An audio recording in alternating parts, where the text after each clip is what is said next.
student. Today we discuss about the types of biasing and we understand about the biasing.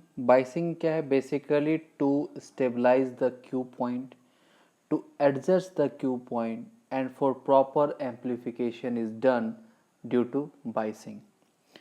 We discussed the transistor biasing, we already discussed, but what is transistor biasing? So transistor biasing is the process of setting a transistor DC operating voltage or current condition to the correct level so that AC input signal can be amplified correctly by the transistor. तो basically biasing हम लोग करते हैं जब हम लोग सिर्फ DC signal देते हैं। हम लोग क्या करते हैं कि एसी सिग्नल का ट्रांजिस्टर के द्वारा एम्पलीफाई करते हैं। तो सबसे पहले हम लोग जो डीसी सप्लाई देते हैं उस डीसी सप्लाई से क्यू पॉइंट को हम लोग बेसिकली एडजस्ट करते हैं, क्यू पॉइंट को एडजस्ट करते हैं फॉर प्रॉपर एम्पलीफिकेशन के लिए। तो अगर आपसे पूछे what are the purpose of biasing, तो we say that in a single word, biasing is basically used to stabilize the cue point. If the cue point at the center proper amplification is done.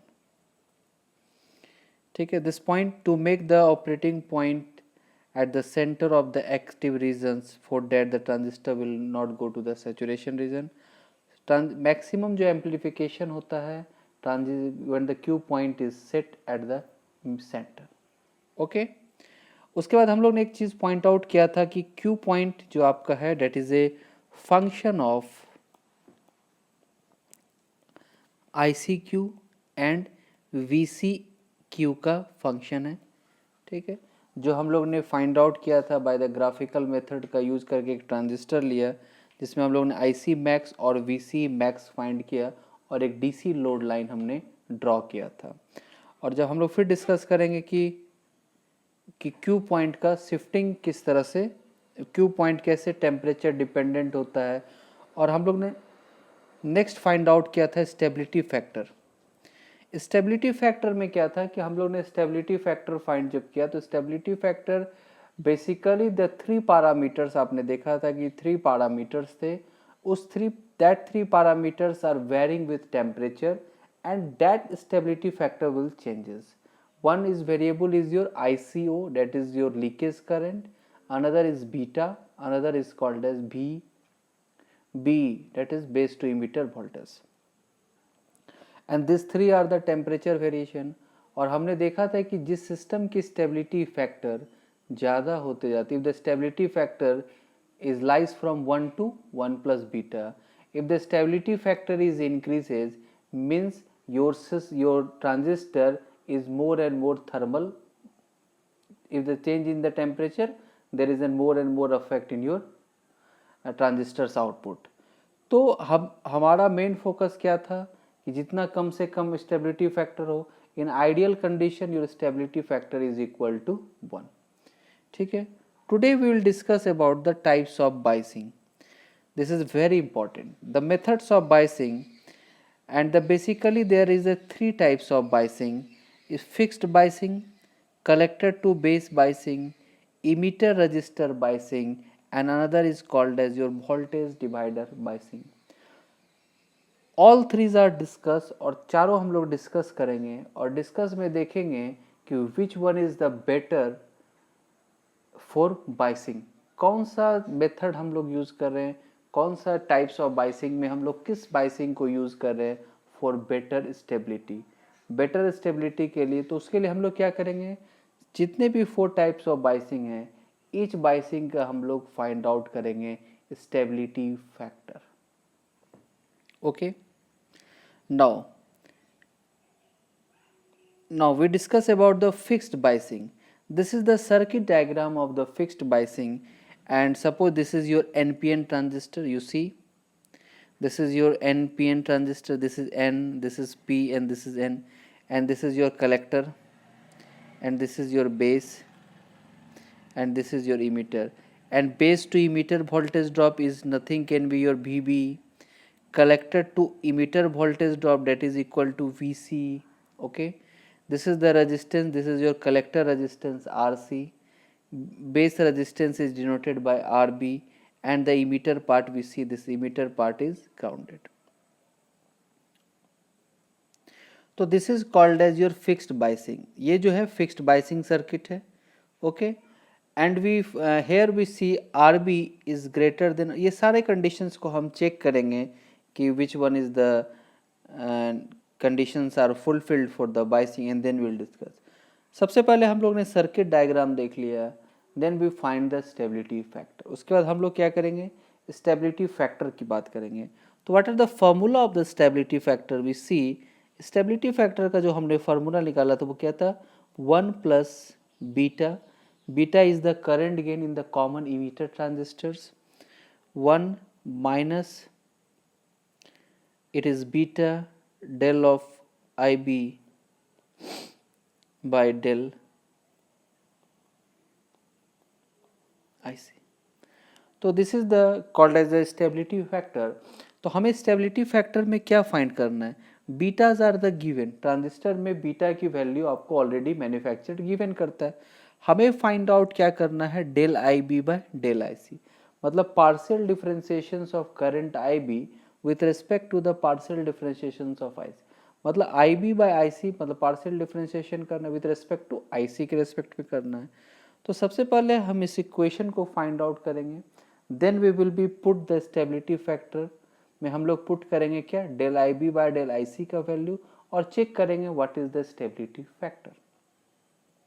Now we go to the circuit diagram. हम circuit diagram में चलते हैं and we see this is your fixed bias circuit. Okay, now we see this is the direction of current is IC and this is the direction of current is IB. क्योंकि ये आपका base terminal है, this is base, this is your collector और ये part क्या आपका emitter part है, collector base and emitter. अब आपका ये जो करंट IB जो है क्या लिखिएगा, अगर आप मेश एनालिसिस लगाएंगे तो सबसे पहले इसको अगर आप इस तरह से इसको एक फ्री बॉडी डायग्राम बना लीजिए जो आपके, आप इस केस में देखिए कलेक्टर और बेस दोनों में सेम बाइसिंग हो रहा है, that biasing is your VCC. Okay, इस सर्किट को हम लोग एक सिंप्लीफाइड फॉर अंडरस्टैंडिंग के लिए हम लोग क्या करते हैं, एक इंडिविजुअल कनेक्ट कर लेते हैं जो आपको समझ में आ जाए, और फिर हम जब फर्दर करेंगे तो फिर हम डायरेक्ट इक्वेशन से करेंगे.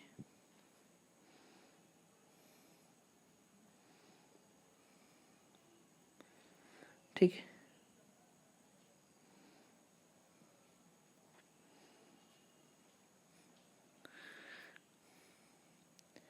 अब ये देखिए क्या आपका, अब इस सप्लाई को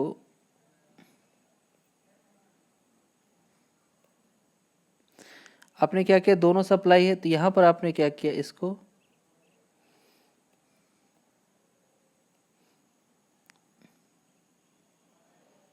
that is connected to okay and that is VCC. हमने दोनों को अलग अलग कर लिया, RC RB. अब हमने इसमें क्या किया, एक सप्लाई वोल्टेज आपका और कनेक्ट कर लिए for the easy to understand.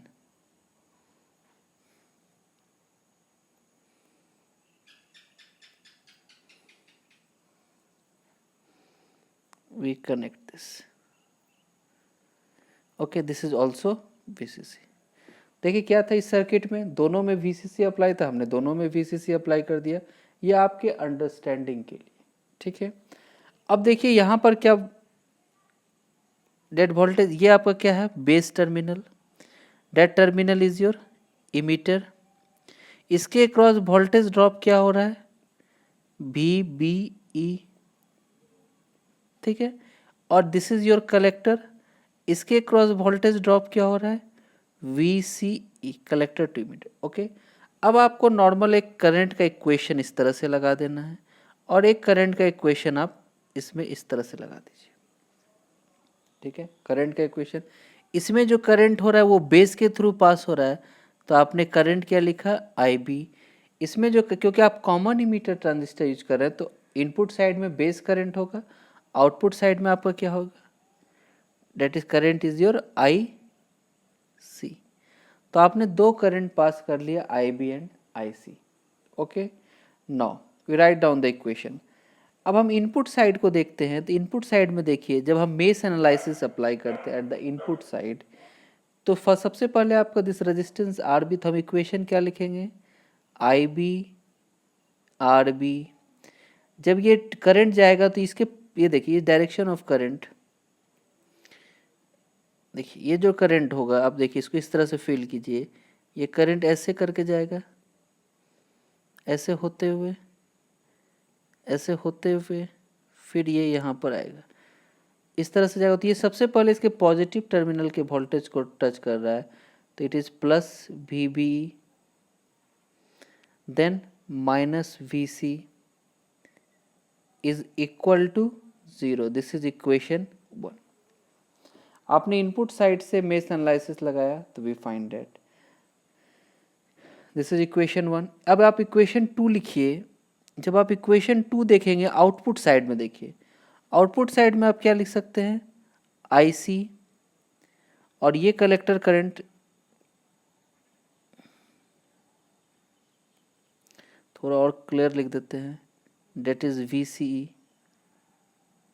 Okay, अब हम डायरेक्शन ऑफ करंट क्या है, इस डायरेक्शन से होते हुए करंट आपका ऐसे जाएगा, ठीक है, और इस करंट को आपने क्या माना है, आई सी, ठीक है।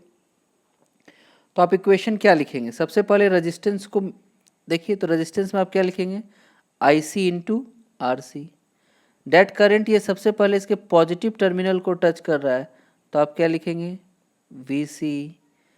नेक्स्ट आपका क्या, इस वोल्टेज के किस टर्मिनल को टच कर रहा है, निगेटिव, तो minus B C C is equal to 0। This is equation 2। तो इक्वेशन 1 आपने फाइंड कहाँ से किया, इनपुट साइड से। इक्वेशन 2 आपने कहाँ से फाइंड किया, आउटपुट साइड से। This is the equation 1 and equation 2। Okay, now अब हम क्या करेंगे, इक्वेशन 1 को लिखते हैं सबसे पहले। इक्वेशन 1 आपका क्या है, the equation 1 is I B R B is equal to V C C,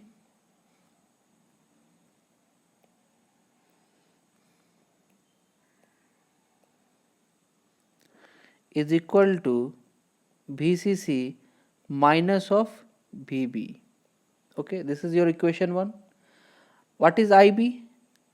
IB is equal to VCC minus of VB divided by RC. अब आपको स्टेबिलिटी फैक्टर का फॉर्मूला अगर आपको याद हो, तो हम स्टेबिलिटी फैक्टर में क्या करेंगे, partial differentiation of I B with respect to हमें आई सी फाइंड करना है। तो now partial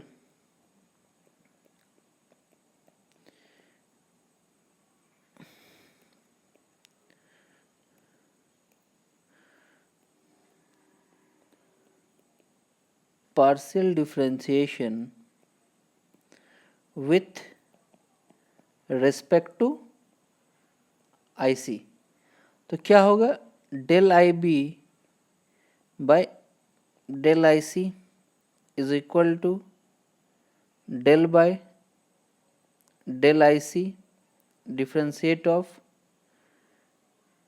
we C C minus of V B divide by R C.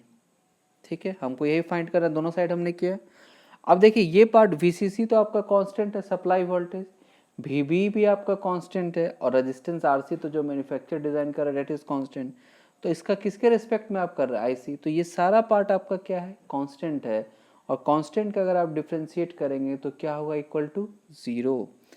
Now I raise this. Now finally we see that कि the del IB by del of IC is equal to 0, क्योंकि partial differentiation आपने किया। now put the value, this is equation 3, put the value in stability factor। now the stability factor अगर आप देखें तो stability factor का formula क्या है, आपने लिखा है,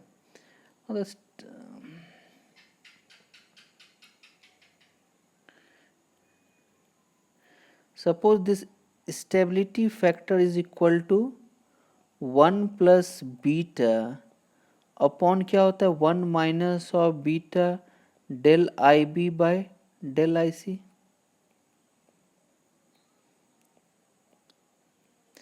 Put the value of del IB by del IC, this partial differentiation of IB with respect to IC from equation 3, and we get the value 1 plus beta upon 1 minus of beta into 0. Okay, because this value is 0, and the stability factor is equal to 1 plus beta. आपका इस fixed बायस का stability factor क्या आ गया equal to 1 plus beta, और आपको बताया गया था the stability factor is lies from 1 to beta. Okay, आपको इससे प्रीवियस क्लास में बताया गया था कि द स्टेबिलिटी फैक्टर आपका कहाँ से लाई कर रहा है. It is if the stability factor is increases and reaches to 1 plus beta, that circuit is highly unstable circuit. It means that if the temperature is increases, the stability factor, if the temperature is increases, your Q point is more and more affected. ठीक है, क्योंकि Q point आपका जो है वो temperature dependent हो जाता है. तो इसका मतलब ये हो गया इस केस में जो फिक्स्ड बायस सर्किट में हमारा स्टेबिलिटी फैक्टर क्या आ गया 1 प्लस बीटा. इसका मतलब जब अगर हम फिक्स्ड बायस यूज करेंगे तो आपका सर्किट क्या हाईली अनस्टेबल है, क्योंकि स्टेबिलिटी फैक्टर आपका मैक्सिमम रीच कर गया. आपको स्टेबिलिटी फैक्टर क्या होना चाहिए था 1 नियर टू द 1, बट ये 1 प्लस बीटा के इक्वल हो जा रहा है. इसका मतलब ये हुआ कि जब हम बाइसिंग टेक्निक यूज करेंगे तो फिक्स्ड बाइसिंग हम यूज नहीं कर सकते हैं. क्यों? क्योंकि अगर हम टेम्परेचर में वेरिएशन होगा तो हमारा क्यू पॉइंट में काफ़ी चेंजेस आएगा. ठीक है, क्यू पॉइंट में काफ़ी डेविएशंस क्रिएट होगा. ओके, तो for this reason we can not use the fixed biasing because the stability factor is maximum. Okay, 1 plus beta. तो fixed biasing is never use, कभी यूज नहीं करना है. क्यों? Stability factor high. तो next method हम देखेंगे. नेक्स्ट मेथड हमारा क्या, फिक्स्ड बाइसिंग में हमने देखा कि stability factor is equal to 1 plus beta. This is the biggest drawback. And the second condition इसने ये कहा है कि R B, this R B is greater than R C, so then I C is greater than I B, because your collector current is always greater than base current. ये आपको पता है कि करेक्ट आपको बताया भी गया था कॉमन इमीटर और कॉमन बेस जब हम पढ़ा रहे थे. तो कलेक्टर करंट और इमीटर करंट का जो रेंज है वो मिली एम्पियर में होता है, और बेस करंट का जो रेंज होता है वो माइक्रो एम्पियर में होता है. ऑब्वियस सी बात है कि जब करंट की वैल्यू इंक्रीज होगी तो रेजिस्टेंस की वैल्यू ऑटोमेटिक डिक्रीज होगी. For this reason your R B is greater than R C. And we also says that V C C and R B is fixed. ये V C C और R B जो है आपका fixed है. So the base current I B is fixed, that why the biasing is called as fixed biasing. ये आपका जो R B जो रेजिस्टेंस है, date resistance is your fixed. ये जो आपका रेजिस्टेंस है R B is fixed. So for this reason your base current is also fixed. For that reason this is called as your fixed biasing. इसी कारण से हम लोग इसको फिक्स्ड बाइसिंग भी कर रहे हैं. ओके, और थोड़ी सी इसके देखिए ड्रॉबैक. एक तो आपकी स्टेबिलिटी फैक्टर ड्रॉबैक है. उसके बाद आप देखिए इस सिस्टम में आप डुअल सप्लाई दे रहे हैं. डुअल सप्लाई का मतलब ये है इसको भी आप बीसीसी दे रहे हैं और इसको भी आप क्या दे रहे हैं, वीसीसी दे रहे हैं. तो this is the second drawback कि हम इस फिक्स्ड बाइस में डुअल सप्लाई प्रोवाइड करते हैं. ओके, क्योंकि सप्लाई जब आप प्रोवाइड कीजिएगा तो आप एक नया इक्विपमेंट यूज़ कीजिएगा, तो इस तरह से आपका कॉस्टिंग भी भाग जाएगा. ठीक है, तो these are the two drawbacks. The major drawback, the stability factor is maximum, it is equal to 1 plus beta. So the system, so the biasing circuit, this biasing circuit is highly unstable. If the temperature is changed, there is a large variation in the Q point. Okay, and the second point is that there is a dual supply is used. Okay, so today this is the one topics I already discussed, and the next class, and these are the advantage and disadvantage we discuss. Advantage में हमने देखा कि the circuit is very simple, ये जानते हैं, less component required, register will not connected between the base emitter, so the input resistance will not goes down, so the circuit is no load source. हम देखिए circuit में, देखिए आप इस circuit को देख रहे होंगे, इसमें हम लोग इमीटर साइड में कोई भी रेजिस्टेंस कनेक्ट नहीं किए हैं और ये सर्किट काफ़ी सिंपल सर्किट है, ठीक है। This is the advantage. Next है, if increase then ICBO and ICO increase, so IC is increase, so the temperature is also increase. तो आप देख रहे हैं दैट, क्योंकि हमने जब स्टेबिलिटी फैक्टर निकाला तो हमने देखा कि ये मैक्सिमम है, तो अगर आप टेम्परेचर में चेंजेस लाएंगे then ICBO and ICO will be increase आपका, क्योंकि दिस लीकेज करंट जो है वो क्या है, टेम्परेचर डिपेंडेंट है, और टेम्परेचर जैसे आप चेंजेस होगा ICE और ICBO आपका चेंज हो जाएगा, okay. If we change the transistor then also the parameters are changes and operating point is also changes, ठीक है। आप देखिए सेकंड इक्वेशंस की अगर आप बात करें, जो हमने सेकंड इक्वेशंस इस ट्रांजिस्टर्स में निकाला था, देखिए दिस सेकंड इक्वेशन जो हमने निकाला, that is IC is equal to VCC minus VC by RC, ठीक है। This IC current is dependent on the VCC और आप का एक फैक्टर है that is called as VC, ठीक है। और आपको पता है कि this Q point is a function of IC and VC, okay. तो basically this are the advantage and disadvantage of your Q points, okay. Now next is discuss is the collector to base feedback biasing. अब ये देखिए collector to base feedback, इसको collector to base biasing भी कहते हैं या collector feedback biasing भी कहते हैं। क्यों कलेक्टर टू बेस या कलेक्टर फीडबैक बाइसिंग कहते हैं, this will see in this circuit we see this is your collector terminal और this is your base। अब देखिए कलेक्टर से बेस के बीच में एक रेजिस्टेंस कनेक्ट है और this resistance is behave as a feedback, means it will be connected between the collector to base, it is like a feedback, it that will be transferred from collector to base, so it is called as collector base feedback, इसलिए हम इस circuit को कहते हैं collector से base feedback, ठीक है। So if you increase the IC then IB is also increased. Now to reduce IC then RC is increased, consequence the voltage drop across RC, and we will discuss what are the stability, why, that's why if the temperature goes up but the stability is, तो हम ये part देखेंगे कि जब हम stability की बात करेंगे, जब स्टेबिलिटी फैक्टर की बात इस इक्वेशंस में करेंगे तो स्टेबिलिटी फैक्टर क्या होता है वी विल डिस्कस। इस केस में देखिए क्या हो रहा है कि यहाँ पर आपका जो करंट है इस सर्किट में that is IC plus IB, ये एक इम्पॉर्टेंट पॉइंट है क्योंकि काफ़ी लोग यहाँ पर मिस्टेक कर जाते हैं, लोगों को लगता है कि ये कलेक्टर करंट होगा क्योंकि कलेक्टर से मूव कर रहा है, बट देखिए क्या होता है कि यहाँ पर जब करंट आता है डेट करंट I, ये दो पार्ट में डिवाइड हो रहा है, ठीक है। इस करंट को आप कहेंगे कलेक्टर करंट, क्योंकि और ये जो बेस टर्मिनल से मूव हो रहा है इसको आप कहेंगे बेस करंट। ये जो करंट I है, that current I is divided into two parts, one is IB another is IC, okay. तो IC और प्लस IB, ये करंट I इक्वल टू क्या हो जाएगा, I इक्वल टू हो जाएगा that current is IC plus IB। मतलब कहने को ये है कि अगर मान लीजिए कि आपका करंट I एक आ रहा है और यह करंट दो पार्ट में डिवाइड हो रहा है, एक आपका कलेक्टर की टर्मिनल की ओर जा रहा है, दिस इज योर कलेक्टर, और एक आपका बेस टर्मिनल की ओर जा रहा है, दिस इज योर बेस। तो this is your collector current और बेस करंट। आपको पता है कि कलेक्टर करंट और base current is equal to क्या होता है, इमीटर करंट। तो that current is IC plus IB is equal to your emitter current, okay. तो that current is emitter current, this IC plus IB is equal to IE, okay. This thing will be